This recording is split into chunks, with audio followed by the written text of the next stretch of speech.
What's going on, everybody? Welcome back to TTB Ravens Media, bringing Ravens content every single day. If you want to see the daily Ravens content, make sure to hit the subscribe button down below and hit the notification bell as well if you want to get notified every single time we upload a brand new video. Now, in today's video, it's Monday, so it's going to be a mock draft Monday. And if you don't know how mock draft Mondays work, I do a new mock draft every single Monday. I do it on the Draft Network is where I do the mock draft, because I've had questions before about that. I don't do any trades. It's a 7-round Baltimore Ravens mock draft.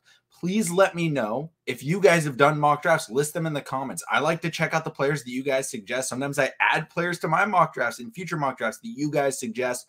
Joshua and I look over them. We analyze the players. We look them up if we don't know about them. If you say something, oh, I like this guy, and we like them, we're like, oh, yeah, you know, he wasn't available in this round, but we really like him as a prospect. Or like, hey, I don't know very much about him. I'll look into him. And we do look at those. We do look into those players. So thank you to all of those who do comment their mock drafts and things like that. But also, if we draft a player and you're like, no, that is a terrible pick, he's not a good fit for our system because of XYZ, tell us.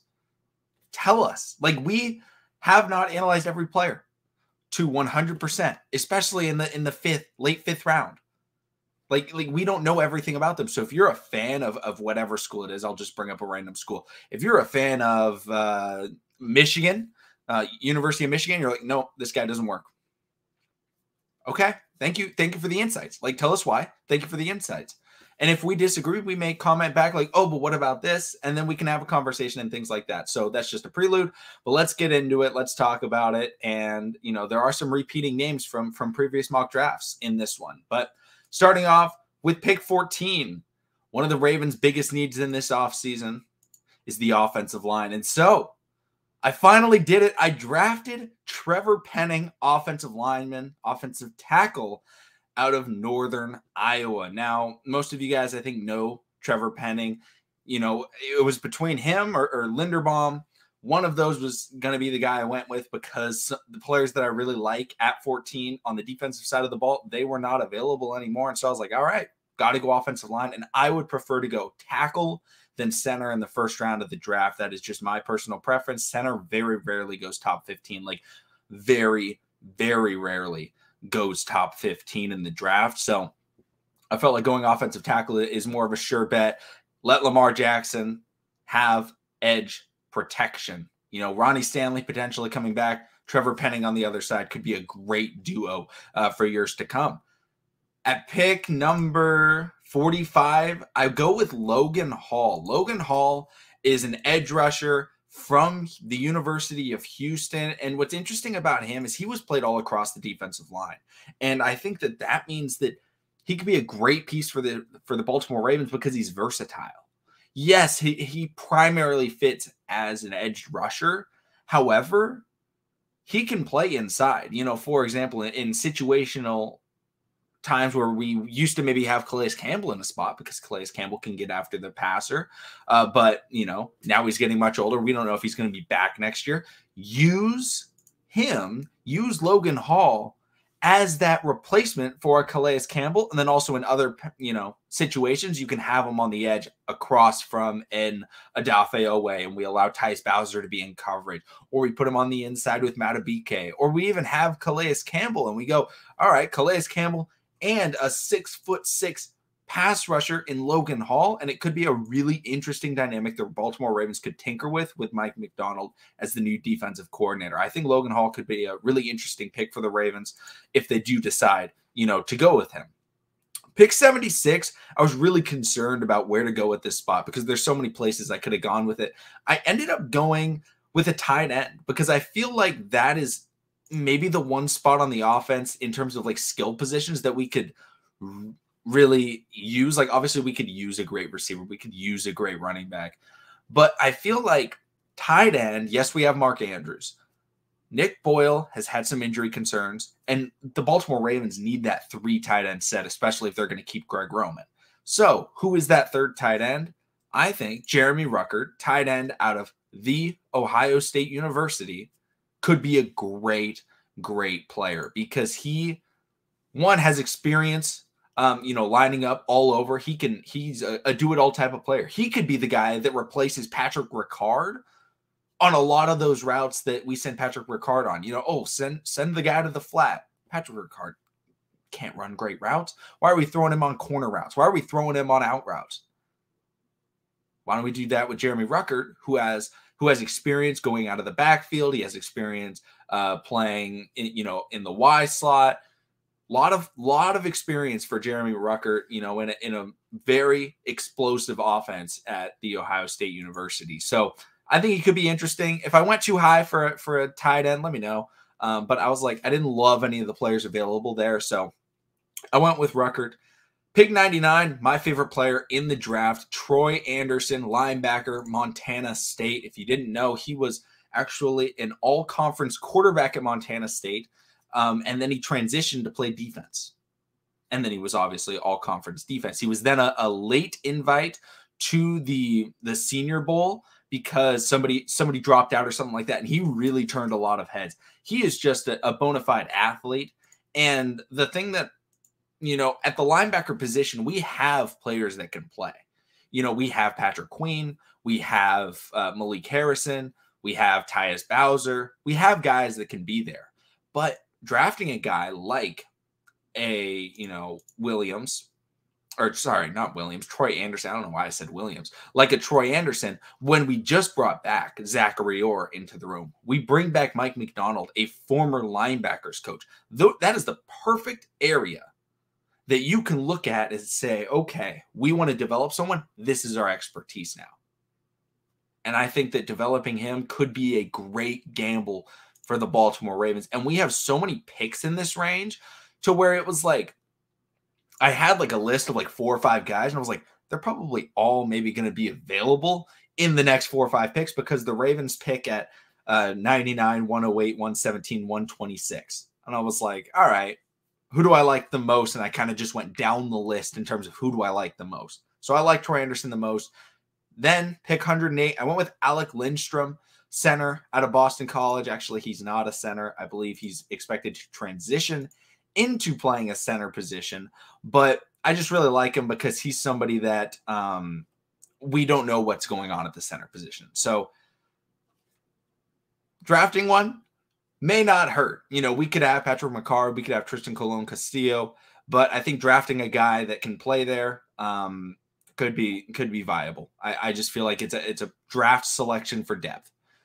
That's really all it is. There's not much that I can say about it. That's just about all I got. Draft a center for depth, and we can maybe start the season with Macari or Tristan Colon, and then if we're able to get him up to that next level, Alec Lindstrom, then maybe he could play. But overall, that's a draft selection for depth at the center spot. Pick 117, I went with a cornerback. I went with Josh Jobe, cornerback out of Alabama. This time, in the last mock draft, I had a choice between Jobe and Kobe Bryant. I went with Josh Jobe. Kobe Bryant was not available in this mock draft at this spot, so I ended up going with Josh Jobe. The Baltimore Ravens love Alabama. They love cornerbacks out of Alabama.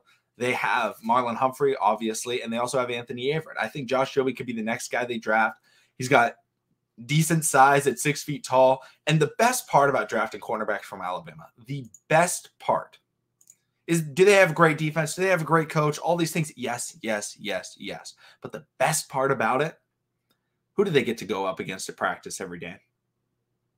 Who do they get to go up against? The best wide receivers in the country, right? Patrick Surtain was a top 10 pick in this last year draft, or maybe he was like top 12. Who did he get to go up against every day? When he was at Alabama, he was getting to go up against guys like, wow, I'm really blanking on all of the Alabama receivers. Now I feel really stupid. But he was getting to go up against guys like Henry Ruggs. He was getting to go up against guys like Jerry Jeudy. And then they, got drafted. And then he was going up against the next breed of wide receivers, guys like Jalen Waddle, guys like Devontae Smith. These are the guys that he got to practice with. Oh, who are the Alabama receivers in this year's draft? Oh, John Mechie. Also, Jameson Williams. Jameson Williams was arguably the best wide receiver in the draft up until he got that injury in the college football championship game, I believe, against the University of Georgia. But he gets to go against NFL talent every day in practice when he's in college. That is huge. That is monumental. That is very underrated about drafting cornerbacks out of the University of Alabama. They have experience playing against the best. No other school has that. Maybe you could argue the Ohio State University in the last year had the best receiving core, but consistently year in and year out, last 5 years, it's been Alabama. So I really like going Alabama in the secondary. Pick 126. I feel like the Ravens still need to beef up their secondary a little bit more. We're in like the 4th, 5th round. I ended up going with Nick Cross, safety out of Maryland. He's a playmaker. He's athletic, and he can attack the ball. He can make big hits, and he can get some interceptions. That's, I've drafted him before in mock drafts. I've talked about him a lot with Joshua. We're big fans of him. I think he could be a good fit in the Ravens defense to be able to pair with, whatever we do, because there's a lot of question marks. Is Deshaun Elliott going to stay? Is Deshaun Elliott going to leave? Well, then we definitely need a safety if he leaves, even though we have Brandon Stevens and our Darius Washington and Geno Stone. What about Chuck Clark? We just lost Anthony Levine. Like, there's a lot of question marks in the secondary, so I like getting secondary depth because every year as Ravens fans, we see how important it is. Speaking of importance, in the secondary depth, I went with another guy. This may be the most intriguing player in the draft, maybe outside of Troy Anderson. Josh Williams, cornerback, Fayetteville State, a Division II school. This guy is fascinating. A late invite to the combine, or not the combine, the Senior Bowl, and this dude put the clamps on. Very physical, very strong, very fast. His comparison is Greedy Williams.